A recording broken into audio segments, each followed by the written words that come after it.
Hello and welcome to this new episode of Open Book Entrepreneur. Today's episode is really, really interesting and it's very close to my heart because it's about sales. And Jillian is here.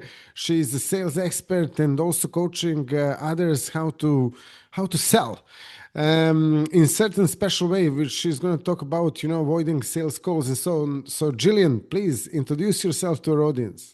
Of course, Tony, thank you so much for having me. It's been so great to just get to know you a little bit before the show, and I'm so excited to pour into your audience today. So, you guys, a little bit of a backstory of me. I was in the corporate sales space for almost 2.5 decades, where I worked with huge companies, huge brands, a lot of the brands that you guys see out in the market today. And then, unfortunately, we had a thing come around called the pandemic, and I lost my corporate job during the pandemic.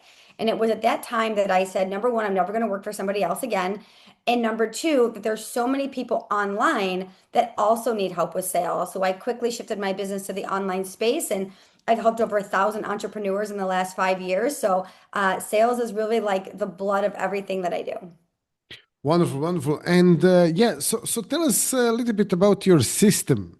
Yeah, yep. So I always say that there is a definite framework that happens when it comes to sales. And I know you do a lot in the lead generation space, which is absolutely incredible because so many people do need to be able to sell to the right people, right? I always use Target as an example. Like they know who their ideal avatar is. So when someone comes in the door at Target, it's really easy to sell these moms and these women all day long. But if all of a sudden a bunch of men started walking into Target, their sales would quickly plummet.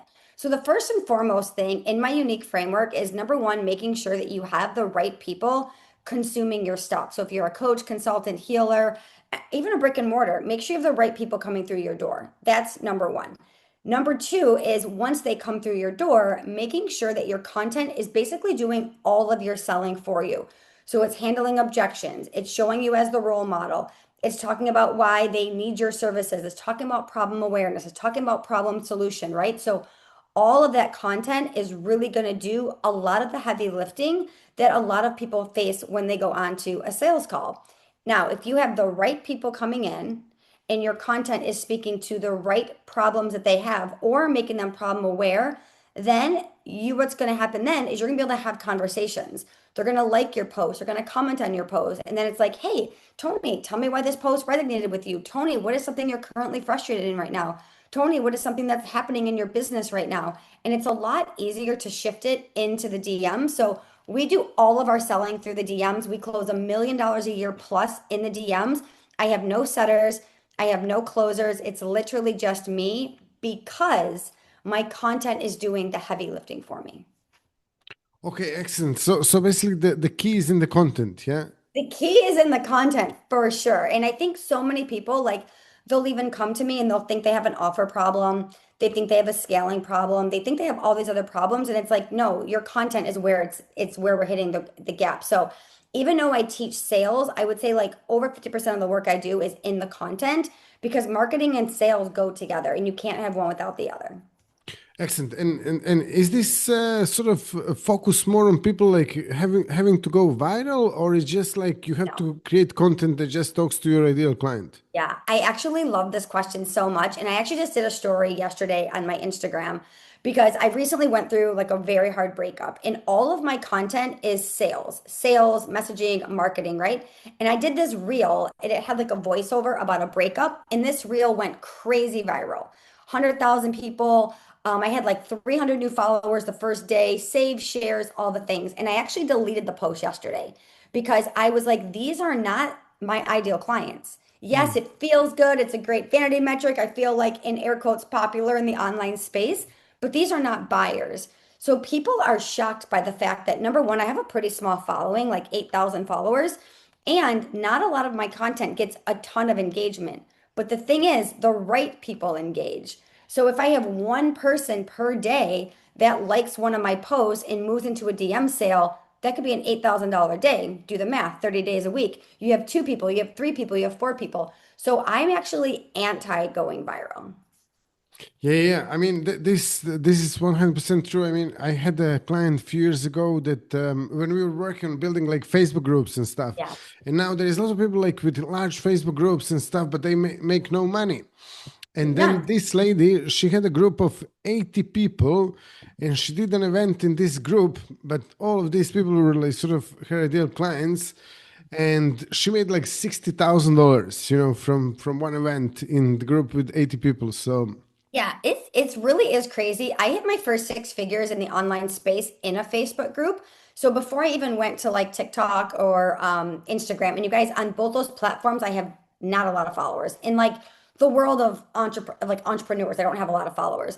But I hit my first six figures in a Facebook group. I think Facebook groups are a gold mine because you get the right people in. They're interested in what you're talking about. You're showing up every day. So yeah, I don't sit on Facebook groups. They are definitely good. exactly, yeah, absolutely. So can you tell us a little bit more about what excites you about what you do? Yeah, so I think the biggest thing that excites me is like even you and I were having this conversation before we hit record is do not have to sit at my computer hardly ever, right? So many people are having to be on sales calls or maybe they have to, do a discovery call or a clarity call. Like I have one podcast today with you and then I'm going to literally go to the beach today with my daughter and I will tell you I will still close sales today at the DMs or at the beach because I'll be doing it in the DMs. I'll be doing it while I'm sitting at a traffic light, whatever that is. So I think that's one of the biggest things. And the other thing is, even though you're getting on sales calls, think about it. If a sales call is an hour, you could talk to one person in that hour. If you want to work an 8 hour day, I mean, I don't want to work an 8 hour day, but if you want to work an 8 hour day, now you have 8 hours of calls. You can only talk to eight people. There are times that I'm having dozens of conversations at one time in the DMs, and it's like a sale here, a sale here, a sale here. So I think that's what excites me. The other thing that excites me is we are in a market right now that people are buying very different. I've been doing sales for almost 3 decades. I know what it's like to sell through a recession, a downtime, all of it. People don't want to get on calls. They're busy. Maybe they're at their 9 to 5. They're running around with 87 children these days. Like they also don't want to get on a sales call. So that's also why I really love teaching selling without sales calls. Yeah, yeah. I mean, that's it's a huge breakthrough. Yeah. As I mentioned, when we were in the green room, I do spend a lot of time on Yeah. calls and stuff, and it's just like time is a huge, huge issue. So, yeah, I mean, when it comes to your clients, what sort of results they are getting? Yeah, so I actually just posted a client the other day. We brought $100,000 into his business in a year. I have a client that just had a $20,000 sale in the DMs. I have another client that just had a $7,500 sale on a Friday at the park with her kids. So this is the thing that I think a lot of people need to understand. I am not teaching people how to sell in the DMs a $97 digital product. I'm not teaching people how to sell a widget in the DMs.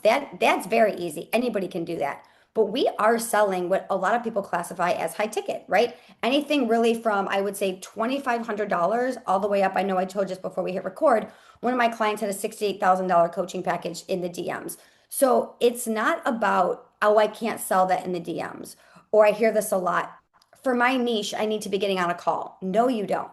You absolutely do not. So I always say any niche, any price point, you just have to have the belief that you can do it.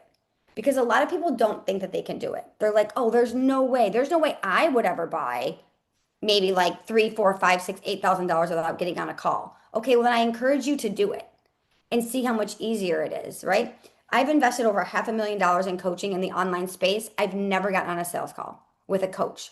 I find the problem that I have. I search for the expert that does that. I pay attention to their content. Is it solving the problem? Is it speaking to me? And is this someone that I like genuinely like? If it is, I slide into their DMs and I'm like, hey, tell me what it's like to work with you. So I say to myself, how I buy is the same way that I want to teach my clients to buy. Yeah, that's really good. Absolutely. And how long does it take for someone when they actually start working with you until they start getting the results? Yeah, so I always say it kind of depends on what I have to clean up. Okay. I have a lot of people that come to me and their content is already really good, but they don't have any leads. Or they have leads, but the content isn't good, right? But I can promise you, you have tens of thousands, if not hundreds of thousands of dollars right now on some social media platform, but you're not talking to them. Your content isn't engaging in them. You're not consistent. You're not getting to know your audience. Once you start to get to know your audience and they like you from a real human aspect, then when they realize that you solve the problem that they have, then like you're the only and obvious choice. So let me give you just a quick example of this, okay? Every day, and my main platform for selling is Instagram. And I mostly sell to, I would say, like 80% women, okay? So every day on my Instagram stories, I show my outfit of the day, okay? Why? Because this is the thing that gets women talking to me. This is the thing that gets women to be like, where's that from? I like it. I never thought about pairing it with that. And then I quickly transition it to like, thank you. What are you getting dressed up for today? What are you working on today? Do you have a podcast today? And you're able to actually switch it. So many people are not using their social to build real relationships. They're just using it to sell. But mine does like two things. It builds real like, know, and trust. And then it also shows me as the expert and the authority. Wow. Excellent. Yeah, that's really clear explanation as well. So if people Thank want to you. actually get in touch with you, learn more about you, Jillian, how they can do Yeah. that? I always say come over to Instagram and follow me. My Instagram handle is the Jillian Murphy. I also have a podcast, The Jillian Murphy Show, and you can find me on any social media platform with just my name. So we don't keep it cute and clever. We're like, hey, let's just go and like Google this girl's name and find her. And yeah, and I always say like we drop a podcast, 2 episodes a week, very quick, very short, direct to the point, very tactical, just like yours are. So go over and check out the podcast too.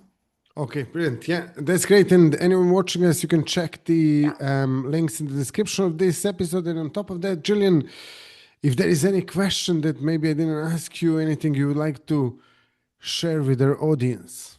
Yeah, I think the biggest thing that I always say when I'm on a podcast is go right now after you listen to this podcast and ask yourself if you came to your Instagram or LinkedIn, Facebook, TikTok, it doesn't matter, whatever platform it is, even your email list, would you buy from you? And that's a really good question for all of us to ask and to ask ourselves this on repeat because we get lazy. We're not as consistent, all those things. So like I always say, like, I know when I'm on a podcast, someone would be like, I'm going to work with her or through my content. So go back and ask yourself that question and let it hold up a little mirror for you. Wonderful. Jillian, thank you so much for being a Thank you for guest. having me. Thank you all for watching and listening to this episode. If you liked it, drop us a like, subscribe. If you have any questions for Jillian and me, you can ask them in the comments and we'll be more than happy to answer those. So, yeah, thanks a Thank you, lot Tony. I again. appreciate you. Yeah, same here. Bye bye. Bye.